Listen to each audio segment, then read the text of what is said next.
Hello everyone, Darcy Klein here. Just wanted to make another video to give you guys some reporting on the mileage increase that I'm getting on my 1995 Suzuki Sidekick. This Sidekick has 251,000 kilometers on it, and I tell you, it's running better than it ever has.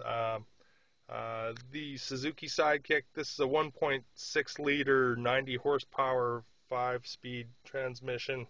Um, they're rated at 22 miles per gallon in town to 26 miles per gallon on the highway. And what I've been seeing, it's got a 40.1 liter tank, and I've been getting about 505 to 510 kilometers on each tank at this point. But I wanted to explain a little bit about my initial installation when I put this cell in. I had in my earlier videos, you'll recall, I had a polarity, or I had switched around the connections. And what ended up happening, I had to strip the cell down, pull it all apart, and actually sand down all the plates. There was a buildup of brown, gray, black sludge on the plates as a result of two things. One, I was using potassium hydroxide, and should have been using sodium hydroxide. KOH is potassium hydroxide, NaOH is your sodium hydroxide. So as an electrolyte, we are using about 4 teaspoons per liter of water of that sodium hydroxide. As an electrolyte, it'll increase your current conductivity in the water and allow you to fracture a lot more gas. So that's one of the nice things about sodium hydroxide, is it's really clean, doesn't create any buildup inside the cell. So that's one of the things I'm doing now that is helping with getting some extra gas out of the setup. It's also, since I've cleaned the plates off and everything, it's a much finer bubble. The gas is coming out in finer bubbles, which is nice because instead of gulping out, it's now kind of flowing a lot smoother. And I might as well get it started up so you can actually see it running instead of just listening to me talk. So here we go. There's my voltage on the battery. Here, I'll turn it up. Max her right out here.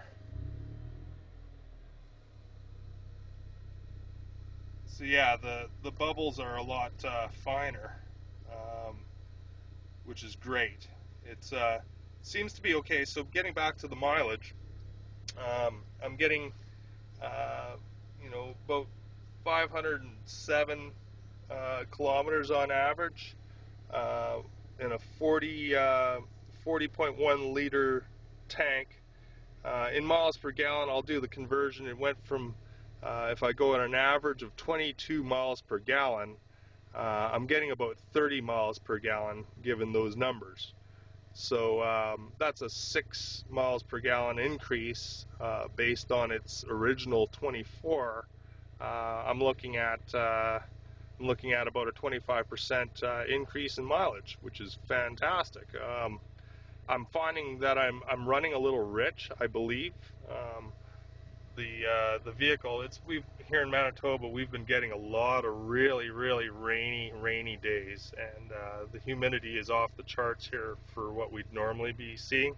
So I'm finding I get a little hesitation given all the richness of the fuel in the intake, and the oxygen content is lower due to the humidity. So I don't know. I'm gonna maybe order up a high flow airflow filter to see if maybe I can lean up the gas flow, or the intake a little bit, so that maybe I can get a little more performance, and not performance, but well, it might get more performance and mileage out of it. So we'll see. If there's any mechanics out there that might make a recommendation on this, or anyone that might know, please make a comment. I'd appreciate the feedback. But yeah, I still have everything set up front here. It's kind of fun to have it up here, to be honest. Helps me advertise it. But the other thing I can do is I brought my torch with me here, so maybe I'll do a little torch demonstration to show this is the line going through the firewall. So disconnect that. That line goes into the air intake before the fuel injection. So I'll hook up the torch, doing this with one hand. Appreciate you bearing with me here.